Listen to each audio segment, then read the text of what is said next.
Omberg, CEO and co-founder of Oslo Business Forum, empowers leaders to change the world. Hi, Christoffer. Hi. How you can evaluate Oslo Business Forum this year? Well, I think it has been an amazing event. This is the first, we're back in a physical or a hybrid format now for the first time in 24 months, in 2 years' time. Norway reopened last week and we were able to gather 750 business leaders here at Norges Varemesse. And then we also had 10,000 live streamers watching us during the day. 10,000? 10,000. So it's amazing, and I think it has been a fantastic day. What is the quote of this year of Oslo Business Forum? What is the meaning of it, Rethinking Business? Yeah, so the overall topic for Oslo Business Forum 2021 is Rethinking Business. And I think Rethinking Business this year is a very relatable topic for a lot of business leaders. So during the past 18 months, the pandemic, COVID-19, has created a huge shift in the market and created significant challenges, but also opportunities for a lot of businesses. We can see that that business plans need to change. There's a new demand in ways of working for people. So you have to rethink how you set up your business. You have to rethink how you work with the hybrid model, working from online, working from home, and being at the office. You need to rethink your culture because we have seen new demands from the new workforce coming in as well. So I think the pandemic has created a lot of, has been an external factor that has made us business leaders need to rethink their business, basically. And that's what we have experienced today. What keynote speakers for the next year? Yeah, so we have a great lineup for next year as well. My favorite, of course, is Yuval Noah Harari. He's the best-selling author of Homo Deus and Sapiens. And he's sold 35 million copies in 65 languages, and that's amazing. He's probably one of the most influential thinkers in the world right now. And I'm so looking forward to have him here next year to talk about future of work.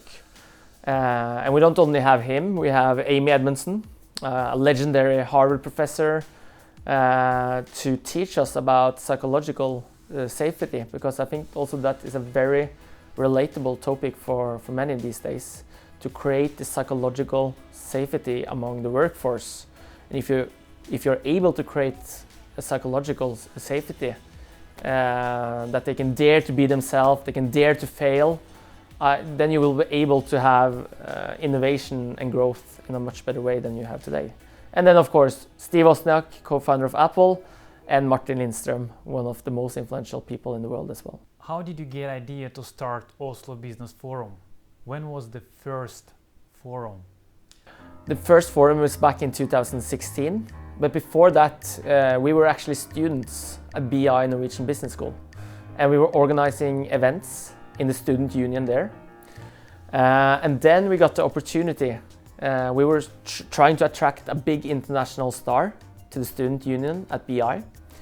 And in November 2015, we got a phone call from Manchester telling us that Sir Alex Ferguson, manager in Manchester United through 26 years, could come to Oslo 1 year later in November 2016. At that time, we thought, okay, we could set up a great student union event. And we presented these thoughts to the management at BI. But I thought, like, in 10 minutes into the meeting with the management, we understood that, okay, it's a good idea, but it's never going to happen. And then we decided to drop off our studies and create our own conference. So in just 10 days, because we had a 10 days time, we decided to drop off our studies, create our own company, and we started to organize this conference. At that time, we didn't have any business plans, we didn't have any strategy.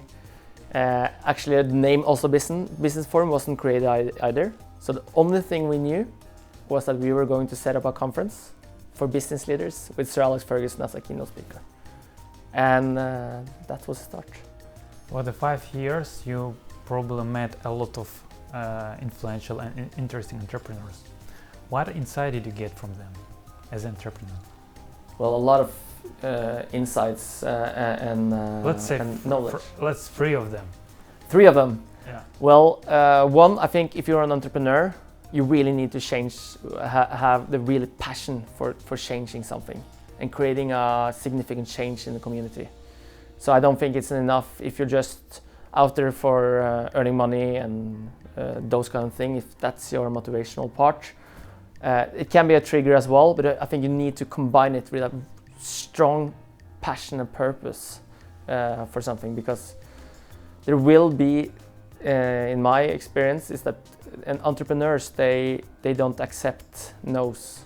They get a lot of no's, and they understand that you really have to be in the dirt, that you really need to have bad days, but you just keep going. And that's the second part, I think. So you like passion and purpose, and then that you really have to understand that it's not about the glory, because other people just see the good days, the great days. There's so many days that other people don't see, where late days at the office, a lot of no's, and so on and so on.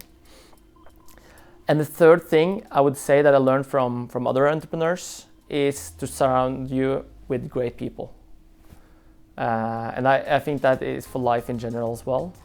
Surrounding you with people that gives you inspiration, that gives you energy. So even if in your daily life or in work, you have to surround yourself with people that really can make a difference for you and that support you. I think that's something I learned, and I'm really proud that I have so many people around me that gives me so much energy. Thank you very much for your interview, and thank you for creating that environment, that ecosystem in Norway, in Oslo, because it's very necessary, and it is making together this type of people that they can come together and meet on this great forum. Thank you very much for the interview.